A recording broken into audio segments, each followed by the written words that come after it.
Bismillahirrahmanirrahim. Assalamualaikum warahmatullahi wabarakatuh.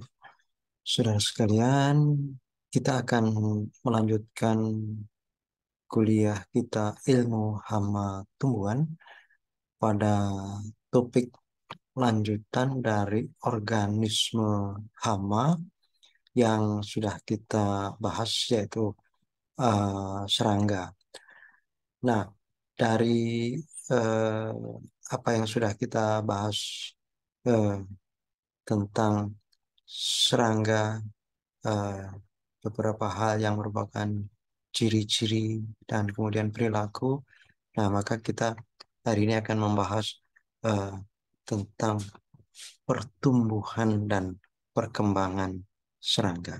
Nah, baik saudara sekalian, jadi sebagai organisme eh, yang eh, sudah kita sebut sebagai keanekaragamannya sangat tinggi itu, serangga secara alamiah uh, mengalami uh, pertumbuhan dan perkembangan melalui proses yang pertama, yaitu proses yang terjadi di dalam telur. Nah, yang terjadi di dalam telur yaitu disebut sebagai proses embrionik. Nah, proses pertumbuhan perkembangan embrionik pada serangga di dalam telur itu ada yang serangga itu uh, bertelur. Nah, yang seperti ini dikatakan sebagai ovipar.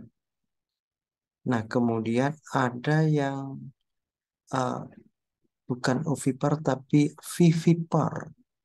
Nah, vivipar ini yaitu serangga yang uh, tidak mengeluarkan telur, tetapi uh, dari tubuhnya itu mengeluarkan uh,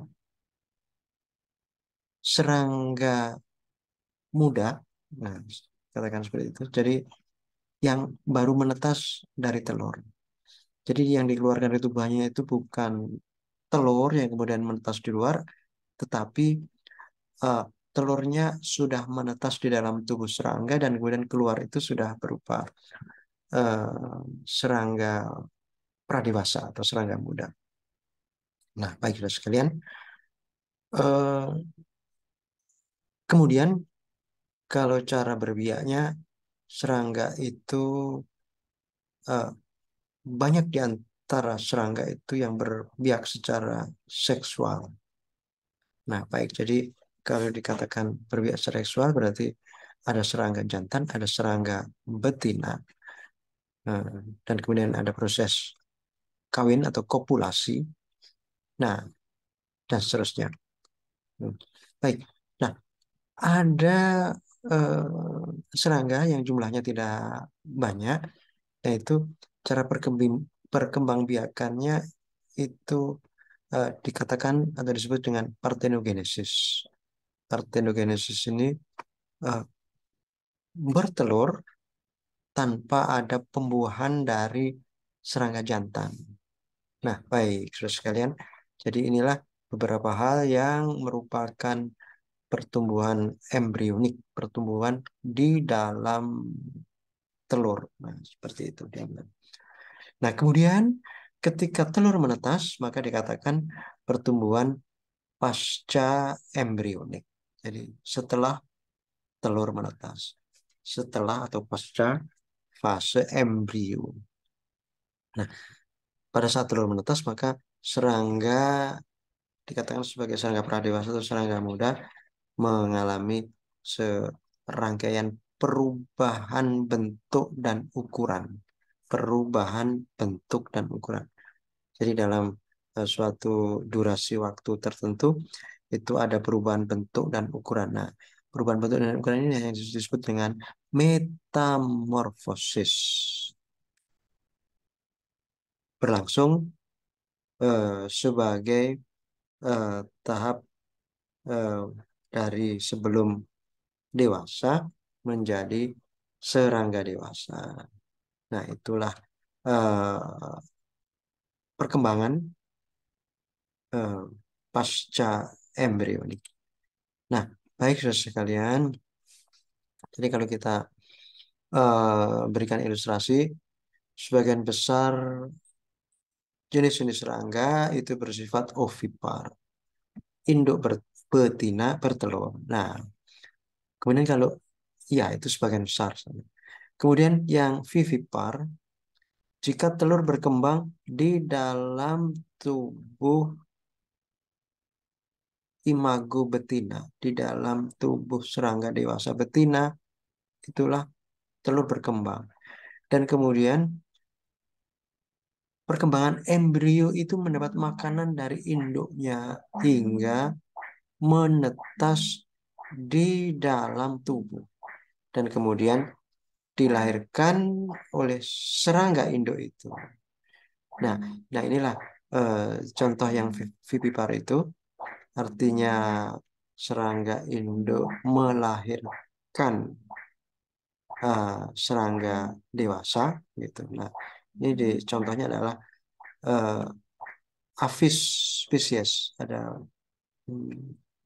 beberapa spesies dari Aphis. Nah, Aphis ini eh, famili Aphididae dari ordo Hemiptera. Nah, ini eh, ilustrasi berupa foto yang Aphis itu sedang me- ya, melahirkan begitu ya, melahirkan anaknya. Begitu. Nah, baik. Jadi, sebagian besar jenis serangga berbiak secara, oh, bukan sebagian besar serangga berbiak secara seksual. Dan ada beberapa jenis yang berbiak secara aseksual, tanpa kawin. Kalau tanpa kawin berarti tanpa pembuahan. Walaupun tidak dibuai, telur tetap dapat berkembang secara normal, menetas. Nah, seperti itu. Nah, reproduksi yang seperti ini, modus reproduksi yang seperti ini disebut sebagai partenogenesis. Sebagai contoh, Aphis tadi itu partenogenesis. Jadi Aphis atau kutu daun yang vivipar tadi itu, nah ini dia, nah gambarnya ini ya. Nah ini adalah partenogenesis. Tidak perlu, tidak membutuhkan serangga jantan. Jadi cukuplah serangga betina, kemudian ada perkembangan eh, embrio di dalam telurnya dan kemudian menetas di dalam tubuh kutu daun aphis ini tadi dan kemudian dilahirkan. Nah, jadi seperti itu. Sekali lagi contohnya adalah aphis spp atau sejumlah spesies dari aphis atau kutu daun. Ini ordo Hemiptera, famili Aphididae. Kemudian lebah madu. Lebah madu. Jadi salah satu contoh spesiesnya adalah Apis mellifera. Nah, kalau ini tanpa H, jadi Apis mellifera. Nah, ini lebah madu. Nah, individu jantan adalah keturunan dari telur yang tidak dibuai. Jadi, ada sejumlah telur-telur yang tidak dibuai. Nah, itu akan menjadi individu jantan. Nah, baik. Nah, kita akan melanjutkan perkembangan yang pasca embrio tadi. Jadi setelah menetas. Nah, nah pertumbuhan dan perkembangan itu eh, akan mengalami serangkaian proses pertumbuhan dan perkembangan yang karena akan ada proses proses eh, perubahan bentuk maka disebut sebagai metamorfosis. Jadi metamorfosis ialah proses perkembangan biologi pada hewan yang di situ ada perubahan bentuk fisik, penampilan fisik dan juga struktur tubuhnya. Nah, peristiwa itu adalah setelah penetasan, setelah hewan itu menetas. Nah, perubahan fisik itu terjadi akibat pertumbuhan dan diferensiasi sel. Jadi, melalui proses pertumbuhannya itu, ya tumbuh, jadi selnya bertambah banyak melalui eh, pembelahan sel, dan juga sel itu akan, di antara sekian sel itu eh, akan ada yang mengalami proses diferensiasi, akan mengalami eh, perubahan bentuk dan kemudian fungsi. Nah, ini diferensiasi. Inilah perkembangan. Nah, baik saudara sekalian, di dalam proses metamorfosis ini, metamorfosis serangga yang sedang kita bicarakan, itu ada terjadi pergantian kulit. Nah, pergantian kulit ini disebut dengan molting. Nah, bentuk atau wujud, ya, bentuk atau wujud eh, antar molting atau antar pergantian kulit itu disebut sebagai instar. Jadi eh, wujud atau bentuk serangga tahapan instar satu, tahapan lalu ganti kulit, kemudian tahapan instar dua, eh, ganti kulit dan seterusnya. Nah, baik.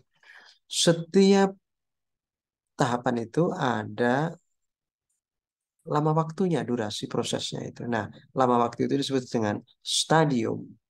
Stadium. Nah, baik, ini beberapa hal. Kemudian setiap molting atau ganti kulit eh, itu ada kulit lama yang dilepas. Nah, kulit lama. Nah, sisa bekas kulit lama itulah yang disebut sebagai exuvia. Jadi inilah suatu proses ganti kulit. Ganti kulit itu selalu ditandai ada kulit lama yang dilepaskan. Baik, saudara sekalian, masih eh, di sekitar pergantian kulit.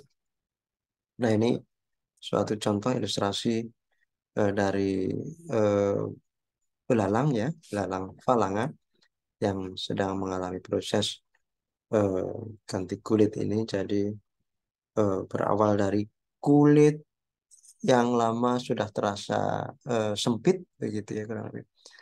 Serangganya tumbuh menjadi lebih besar sehingga eh, rasanya tidak atau terlalu sempit atau tidak memungkinkan lagi menempati kulit yang eh, di sandangnya itu. Nah, kemudian kulit kulit yang melekat itulah yang kemudian dilepaskan dengan eh, serangga yang atau belalang yang tumbuh dalam bentuk baru yang lebih besar, inilah yang kemudian eh, melepaskan atau meninggalkan dari kulit lamanya, yang kemudian kulit yang lama atau eksuvianya ini semacam tetap menempel tergantung. Nah, serangganya ini eh, keluar dari kulit dan sudah terbentuk kulit yang baru. Nah, baik. Nah, baik, ini diilustrasikan serangga yang lain, ini tonggeret gitu, kulit lama yang dilepas begitu.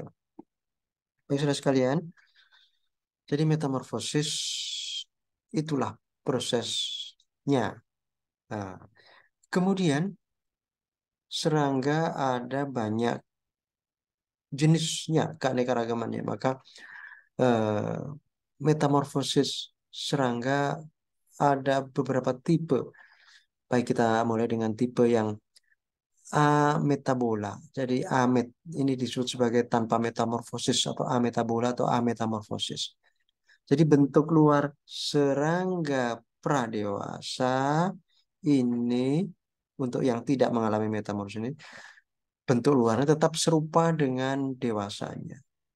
Nah, kecuali hanya masalah ukurannya menjadi semakin dewasa itu menjadi semakin besar, dan kemudian alat kelamin atau organ reproduksinya menjadi menjadi siap berfungsi begitu ya.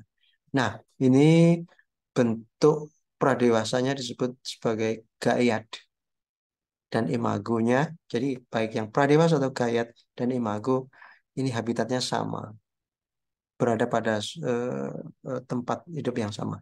Nah, misalnya adalah contohnya adalah Ordo Tisanura.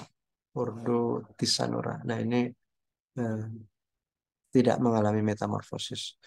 Dan ini salah satu contoh.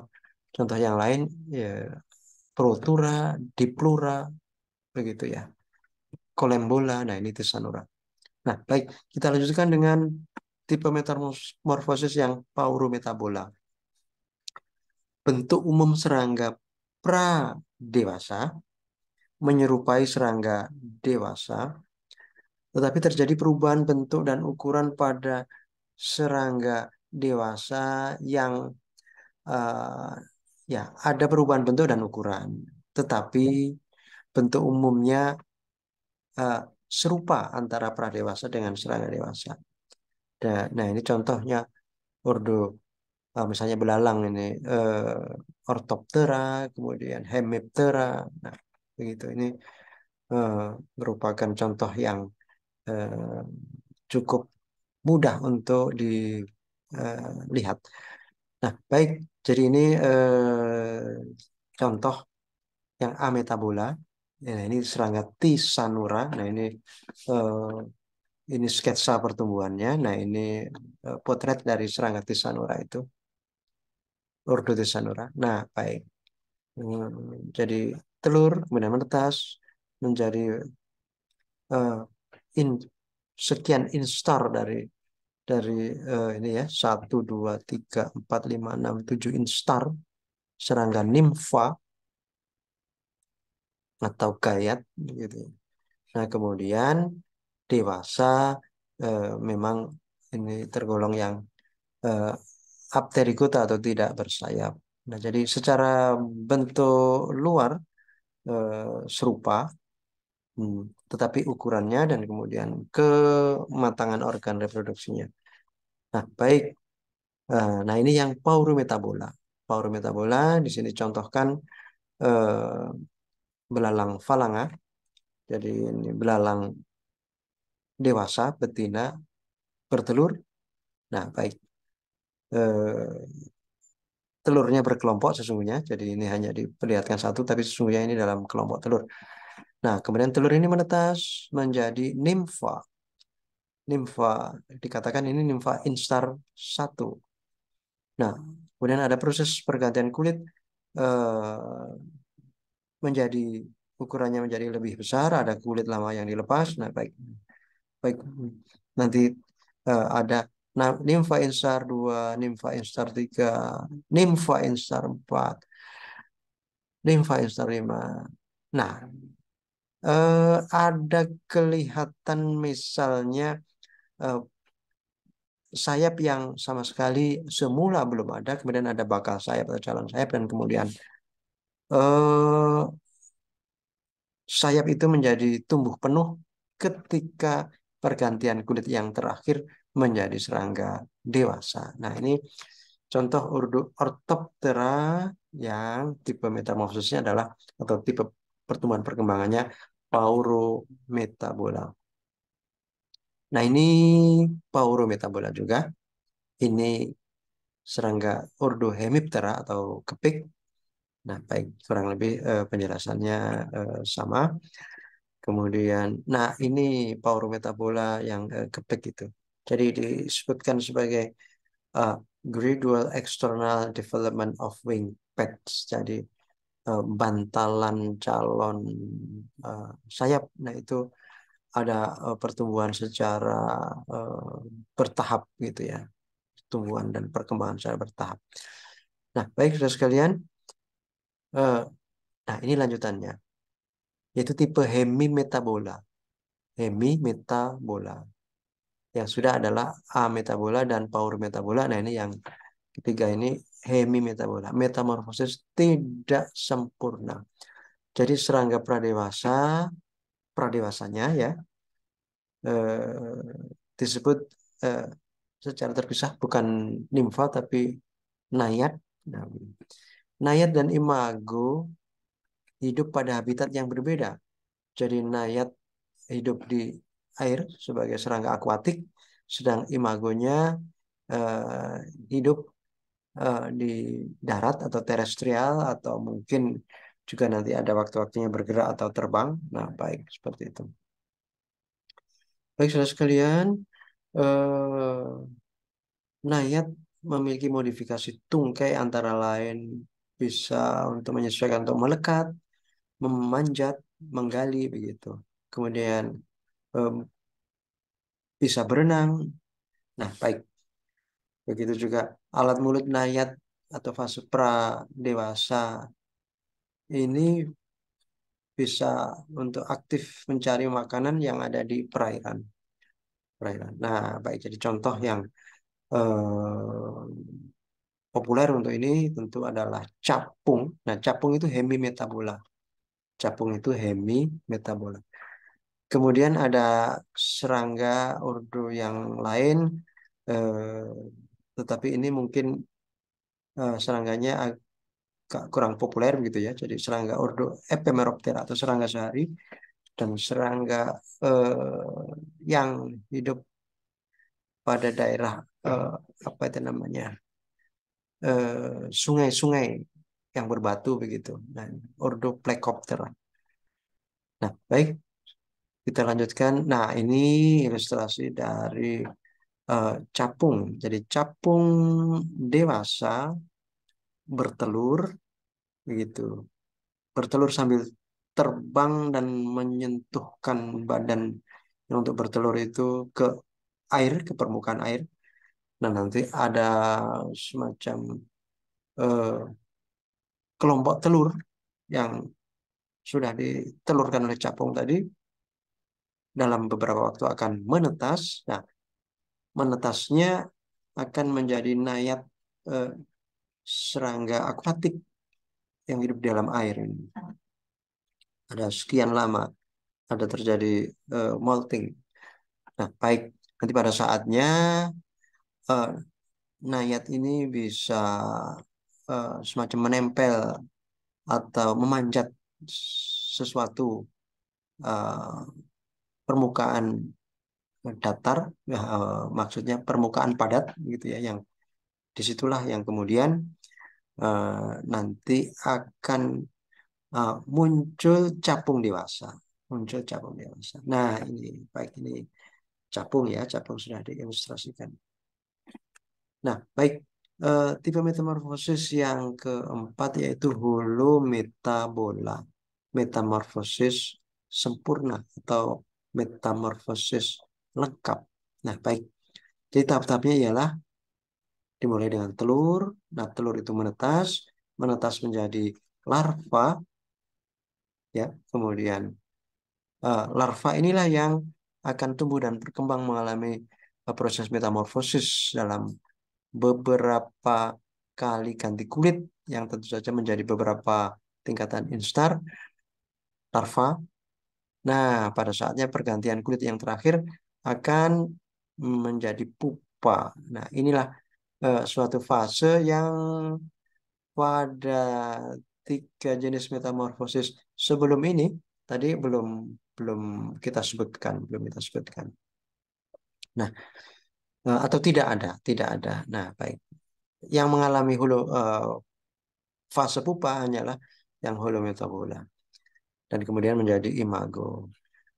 Baik, saudara sekalian, jadi serangga pradewasa. Jadi pradewasa itu larva dan pupa. Ini memiliki bentuk yang jauh berbeda dengan serangga dewasanya, dengan serangga imagonya. Nah, baik. Nah, larva biasanya menempati habitat makanan yang berbeda. Iya, mungkin ada beberapa perkecualian, tapi eh, ada eh, hal yang seperti ini. Kemudian pupa terdapat dalam kokon atau pada puparium, atau bisa juga tidak ada pelindungnya atau pupa yang terbuka. Nah, baik. Beberapa contoh ini misalnya pada ordo Diptera ini adalah holometabola, yaitu serangga-serangga jenis-jenis lalat, terus nyamuk. Kemudian Lepidoptera, ordo Lepidoptera ini kupu-kupu, ngengat.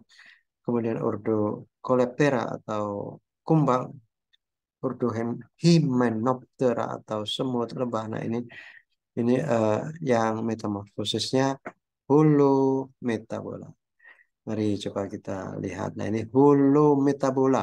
Contoh secara ilustrasi eh, metamorfosis holometabola, metamorfosis lengkap atau complete metamorphosis. Dikatakan komplit karena ada pembedanya, ada fase pupa di sini ya. Jadi telur menetas menjadi larva. Ukurannya tentu masih kecil.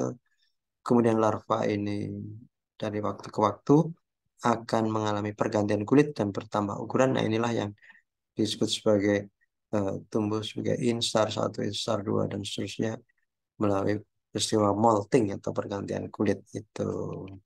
Sampai pada saatnya akan memasuki fase pupa atau kepompong dan setelah sekian waktu dalam fase pupa atau kepompong akan muncul sebagai serangga dewasa yang bersayap.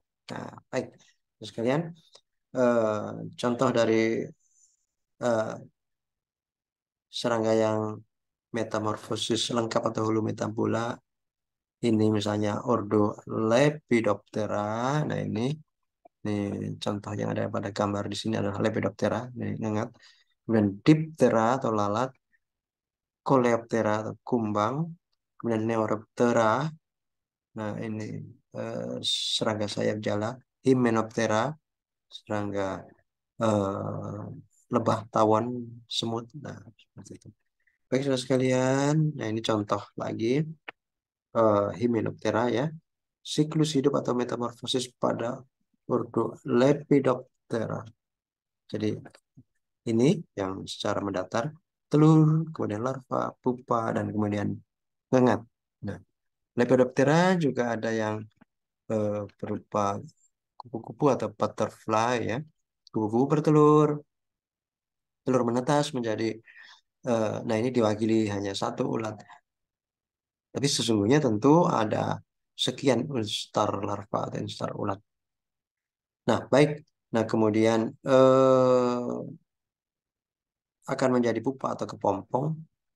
Dan dari kepompong itulah akan pada saatnya akan keluar, akan muncul eh, kupu-kupu dewasa. Nah, baik saudara sekalian, ini contoh yang lalat atau diptera. Nah, baik kurang lebih sama dari eh, larva instar pertama atau first instar larva, second instar larva, set atau larva instar ketiga dan begitu kemudian akan ada fase pupa atau kepompong. Nah, kalau pada diptera ini kepompongnya dalam puparium. Nah, baik.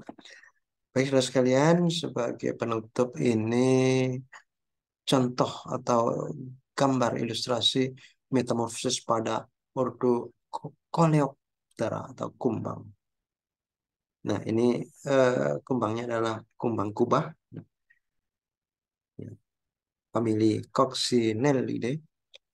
Jadi kumbang kubah dewasa bertelur, kelompok telurnya nanti menetas, menetas menjadi larva. Ini digambarkan satu larva yang ukuran besar. Tentu sesungguhnya ada bertahap-tahap ber eh, banyak instar dari eh, wujud-wujud setelah pergantian kulit maka akan menjadi instar tahap berikutnya begitu. Nah, namun ini hanya digambarkan satu instar atau satu ekor fase larva yang ukurannya sudah cukup besar. Nah, dari fase larva nanti akan menjadi fase pupa gitu ya. Dan kemudian nanti pada saatnya akan keluar dari pupa ini kumbang sebagai fase dewasa dari serangga yang digambarkan mengalami metamorfosis lengkap ini. Baik, terima kasih. Assalamualaikum warahmatullahi wabarakatuh.